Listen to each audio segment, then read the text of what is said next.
My name is Zaakirah, and I am a multi-passionate entrepreneur, cancer survivor. Now, imagine if you were told that you would not survive past the age of 5. Would you work harder? Would you work less? Now, imagine if you were diagnosed with the cancer that, as a result of the surgery, you now live with one eye. How would you literally see life differently? How would you live life differently? Today, we're talking about how to shift your mindset and see life differently. My name is Zaakirah. I am a cancer survivor and a multi-passionate entrepreneur. I'm the CEO and founder of Phocused Media Group, where I focus on encouraging women and entrepreneurs to confidently step outside of their comfort zone and tell their story. So today, we are talking about mindset. We're talking about how to live your life by prioritizing a morning routine that includes self-care in your busy work days. It also, we talk about how to prioritize your mindset in the hustle and bustle of building your business. Because positivity is everything, mindset over matter, right? And also how to operate positively and make sure that you're always and only walking in your purpose. So we're going to talk about environment. We're going to talk about nutrition. We're going to talk about your circle because all of that really boils down into uh, how you can make yourself successful as an entrepreneur, as a champion, as a businesswoman, as a business person, as a public speaker, right? So the first thing, the most important thing is always to have a morning routine. Now, if you're creative like me, you're a photographer, right? So I'm a photographer and I was saved by a camera. And then as life goes on, I then become a photographer. And along the way, I'm literally seeing life differently. But in order to, because sometimes as creatives, we tend to get into our heads a lot. So in order to maintain that positivity, I think the most important thing that kept me going in business for the 10 plus years has been having a morning routine. Now, I'm also a practicing Muslim, so by default, we are always praying. Now, for me, I easily love to describe our 5 prayers as yoga. Like, you have to dedicate a minimum of 5 minutes, 5 times a day to just meditate, right? Show gratitude and visualize yourself in the person that you want to be, the person that you strive to be, the person that will also be leaving a legacy. So morning routine can also include making sure that you have no more than 10 things on your to-do list, right? Make sure I personally recommend starting your to-do list the night before. However, I think it's very important to make sure that you have a to-do list at the start of the day because 9 out of 10 times we wake up rolling ourselves out of bed and we're like, oh, it's a Monday. Oh, it's another work day. Oh, the bed is so comfortable. I really don't feel like getting up today. But that day kind of shifts, right? Your mindset kind of shifts once you, of course, operate in a sense of gratitude in regards to the fact that you are alive yet another day, because you have to think about outside of yourself sometimes. Step outside of yourself and think about those who did not survive, who did not have the privilege to wake up and still live their passion-filled purpose, right? So then make a list of the 10 things that you want to accomplish today. Make it as small as I'm going to shower, I'm going to go to the groceries, I'm going to actually cook today, or make it as big as I'm going to launch my business today. I'm going to start writing that book. I'm going to start uh, taking further learning, purchasing that course, working with that professional to learn and expand my education.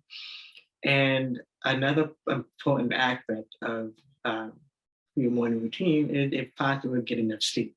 Even if you didn't get enough sleep, the easiest way to kind of eliminate how much sleep you get is by the first thing you do is check your messages, check your email, check your social media. Now, one of the things that I do is go straight to the bathroom, wash my face. That is, if my bladder wasn't already telling me that, hey, it's time to get up. Go straight to the bathroom, wash up your face, which, hey, if you love beauty, it's a part of your beauty skincare routine, right? So wash up your face, and take a good look in the mirror. That's the perfect time also to recite to yourself positive affirmation, positive words, because you are what you think. Not only are you what you eat, you are what you think. So if you think, oh, this is not going to be a good day today, guess what? 9 out of 10 times, something's going to come up that will literally ruin your day. So first you have to put it out there, project it out there that you want to have a very good day. Even if you're not the type of person to feel comfortable staring at yourself in the mirror, write it down.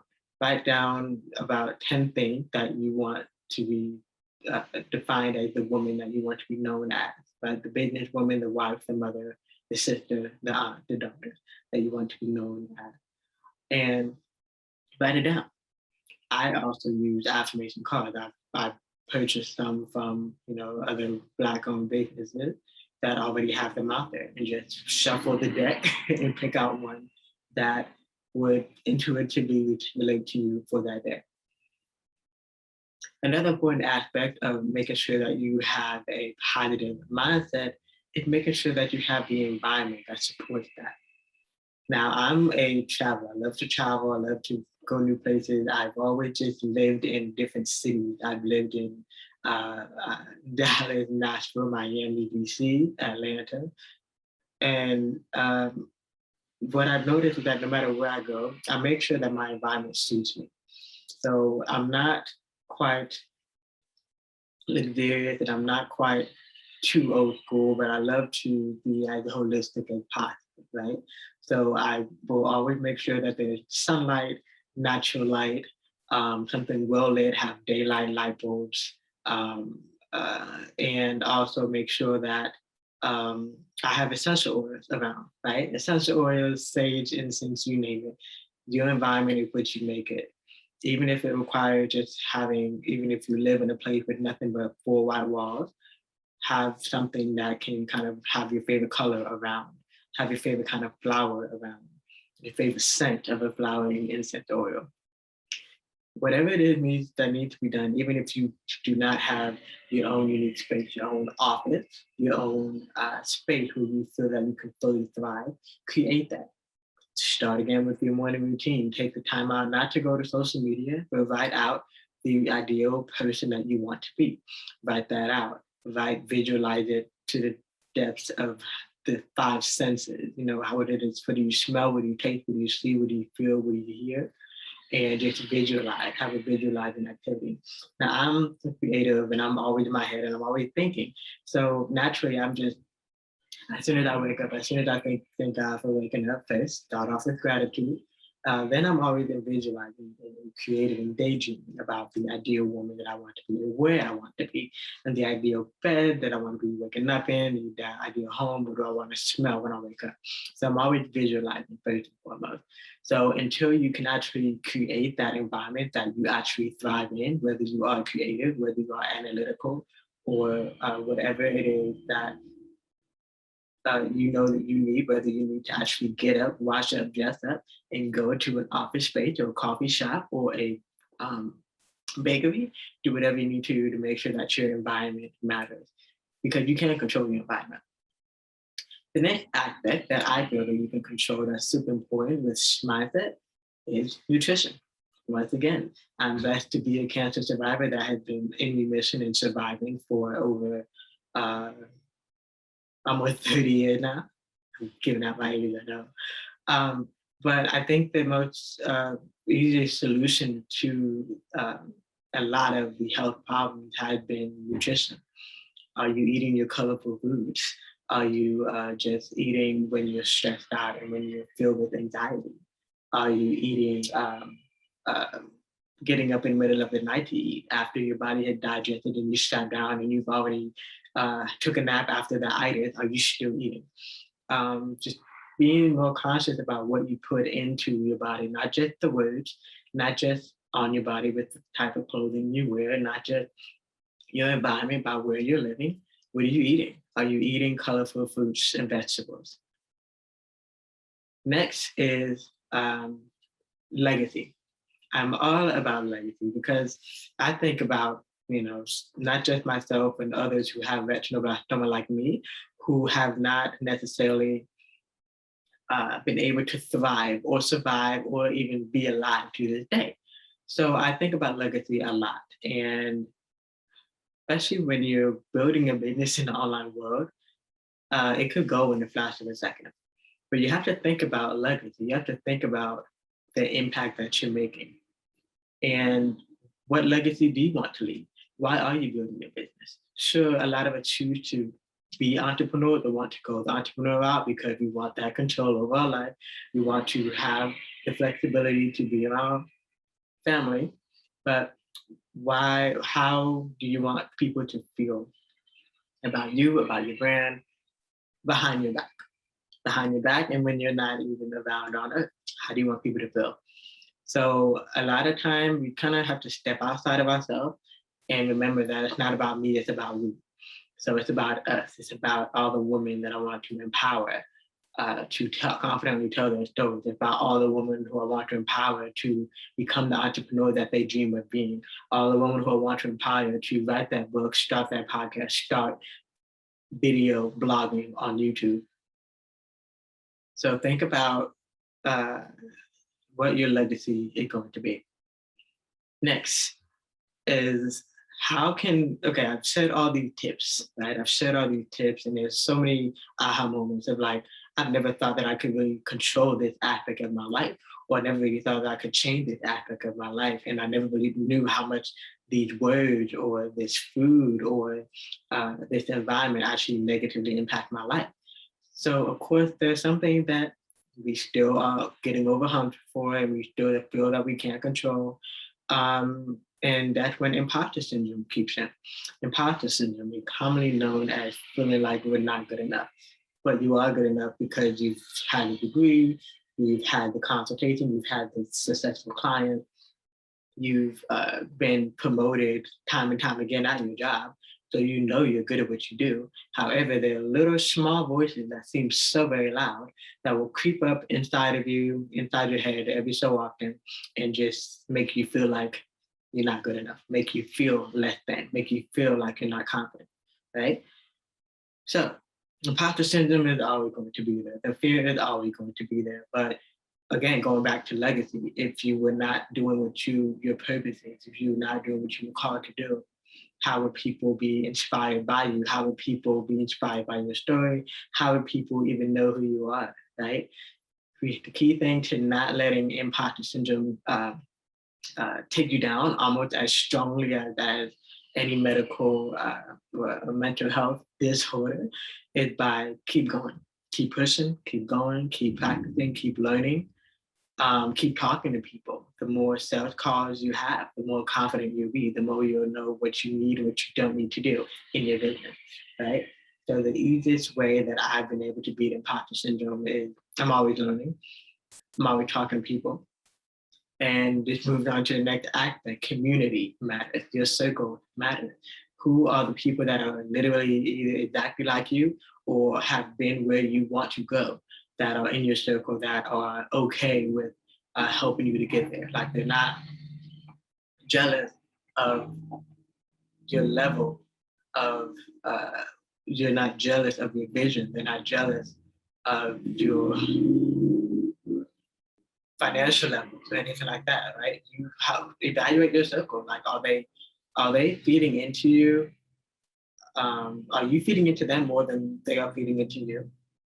Are they encouraging you when you do have those moments of anxiety and depression and imposter syndrome creeping in? Or are they just like, yeah, okay, think about that. There's some circles that are poking a hole in your boat. They're literally poking a hole in your boat rather than helping you to stay afloat. So definitely evaluate your circle, and it's okay to cut ties. As hard as it may be, especially if you're super close with your family, especially if you have been married for a very long time. I've been divorced, and I understand just how draining it can be when you have this support system because they're not where they want to be, right? You have the support system, they're supporting you as much as they can see for themselves, right?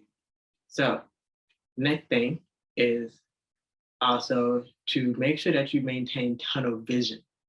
tunnel vision with your goal. Because sometimes we tend to look on social media and we see this person doing well. We tend to go on YouTube, we see this person doing well. We go watch the news and we see this person being featured. But the most important thing is to make sure that you have tunnel vision for your goals. And again, your goals were only given to you. Your goals are the ones that were specifically given to you. So you can ask the next door neighbor, you can ask the next person in your community of like, what do you think about this? What do you think about that? Sure, they have an opinion of like, I don't know. But the vision was given to you and you only. So it's up to you to execute it and take action on it. But the only way you can do that is maintaining your positive mindset, maintaining your positive circle, maintaining your positive diet, and continue to do the work, literally. All right, so that was amazing, right? There's so many tips. I hope we have so many that you've been able to write down. Now I'm going to recap just a little bit. All right, so the best way to maintain a positive mindset and see life differently in your personal life, which will then be able to positively relay over to your side hustles and your business goals, is to have a morning routine. Have a morning routine that works for you. You can read as many books as you need to get an idea of everybody else's morning routine. But think back to your childhood. Think back to what actually worked out for you, right? Set your morning routine of what works for you. Set your environment for what works for you.